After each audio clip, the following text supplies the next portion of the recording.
राधे राधे, जय श्री कृष्णा। प्रतिवर्ष ज्येष्ठ मास की अमावस्या को उत्तर भारत की सुहागिनों द्वारा तथा ज्येष्ठ मास की पूर्णिमा को दक्षिण भारत की सुहागिन महिलाओं द्वारा वट सावित्री व्रत का पर्व मनाया जाता है। कहा जाता है कि वट वृक्ष की जड़ों में ब्रह्मा, तने में भगवान विष्णु व डालियों के पत्तियों में भगवान शिव का निवास स्थान माना गया है। इस व्रत में महिलाएं वट वृक्ष की पूजा करती हैं। सती सावित्री की कथा सुनने व वाचन करने से सौभाग्यवती महिलाओं की अखंड सौभाग्य की कामना पूरी होती है। तो आइए सुनते हैं सत्यवान और सावित्री की कथा। पौराणिक कथा के अनुसार भद्र नामक एक देश था। वहाँ के राजा का नाम अश्वपति था। ईश्वर ने उन्हें कोई संतान नहीं दिया था। वह बहुत चिंतित रहा करते थे। इसी वजह से संतान प्राप्ति के लिए उन्होंने मंत्रोच्चारण के साथ हर दिन 1 लाख आहुतियाँ दी। यह सिलसिला करीब 18 साल तक चलता रहा। उनके एक तपस्या से प्रसन्न होकर एक दिन सावित्री देवी प्रकट हुई।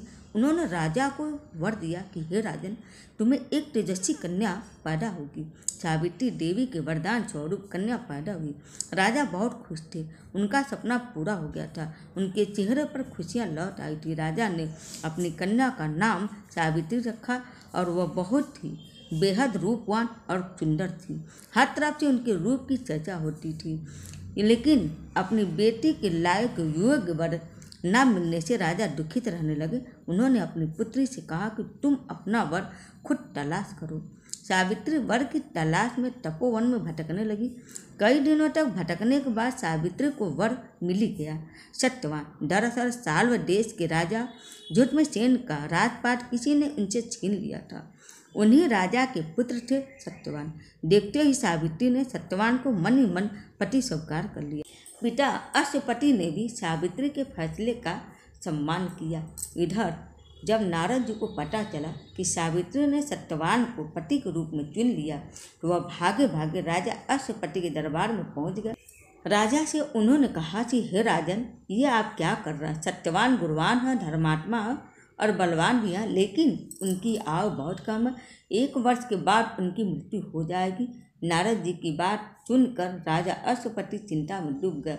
उन्हें कुछ समझ में नहीं आ रहा था। पिता के उदास चेहरे को देखकर सावित्री ने पूछा कि पिताजी, क्या बात है? आप चिंतित क्यों नजर आ रहे हो? राजा अश्वपति ने सावित्री से कहा, पुत्री, तुमने जिस राजकुमार सत्यवान को अपना वर चुना है उसकी उम्र बहुत कम है। 1 साल के बाद उसकी मृत्यु तय है। राजा ने पुत्री को सलाह दी कि तुम कोई और वर तलाश लो। तुम किसी और को अपना जीवन साथी बना लो। इतना सुनते ही सावित्री ने जवाब दिया कि पिताजी, 8 कन्याएं सिर्फ 1 बार ही पति का चुनाव करती हैं। राजा 1 बार ही आज्ञा देता है। पंडित 1 बार ही प्रतिज्ञा करते हैं। यहाँ तक कि कन्यादान भी 1 ही बार किया जाता है। पिता ने सावित्री को बहुत समझाने की कोशिश की, लेकिन सावित्री हट करने लगी। सावित्री ने 2 टुक कह दिया, मैं सिर्फ सत्यवान से ही शादी करूंगी।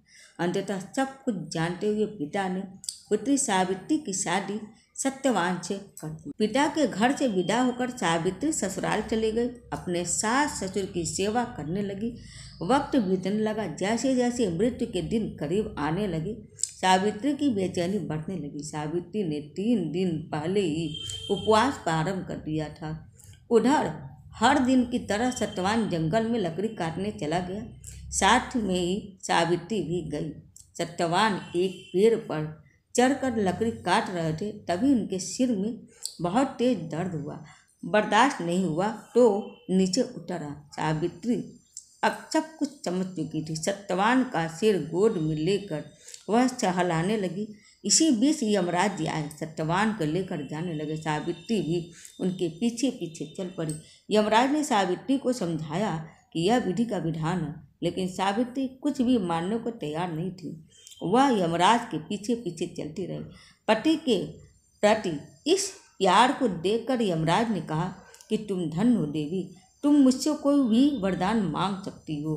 सावित्री ने इस अवसर का लाभ उठाया। पहला वर मांगा कि सास ससुर की आंखों की रोशनी मिल जाए। यमराज ने कहा, रोशनी लौट जाएगी, जाओ, अब लौट जाओ। उसके बावजूद भी सावित्री यमराज का पीछा करती रही। यमराज ने कहा कि तुम चले जाओ। सावित्री ने कहा, मुझे अपने पति के पीछे पीछे चलने में कोई दिक्कत नहीं है। पति के पीछे चलना तो मेरा कर्तव्य है। सावित्री की यह बात सुनकर यमराज ने कहा, एक और वर मांग सकती हो। सावित्री ने दूसरा वर मांगा, ससुर का राज छीन गया, उसे आप पुनः वापस दिला दे। यमराज जी ने वरदान दिया कि कहा, अब तुम लौट जाओ, तुम्हारे सास ससुर का घर मिल जाएगा। इसके बावजूद भी सावित्री इनके पीछे पीछे चलती रही। यमराज ने कहा, अच्छा चलो तीसरा वर मांग लो। सावित्री ने कहा कि मुझे 100 संतान चाहिए। यमराज ने वरदान ये भी दे दिया। उसके बावजूद भी यमराज के पीछे पीछे चलती रही। यमराज ने पुनः टोका, अब तो चली जाओ। सावित्री ने यमराज से कहा, मैं एक पतिव्रता पत्नी हूँ, आपने मुझे पुत्रवती होने का आशीर्वाद दिया। यमराज समझ गया। उन्होंने अंततः सत्यवान के प्राण को छोड़ दिया। सावित्री पुनः उसी वट वृक्ष के पास लौट आई जहाँ सत्यवान मृत पड़े हुए थे। सत्यवान के मृत शरीर में फिर से संचार हुआ।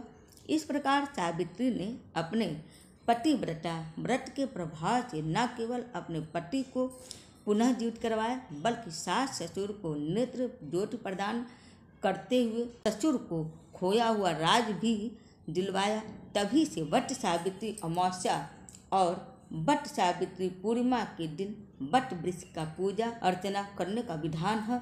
यह व्रत करने से सौभाग्यवती महिलाओं की मनोकामना पूर्ण होती है और उनका सौभाग्य अखंड रहता है। सावित्री के पतिव्रता धर्म की कथा का सार यह है कि एक निष्ठ पतिव्रता स्त्रियां अपने पति को सभी दुख और कष्टों से दूर रखने में समर्थ होती है। उम्मीद है आप सबको मेरा वीडियो पसंद आया होगा। हरे कृष्ण, हर हर महादेव।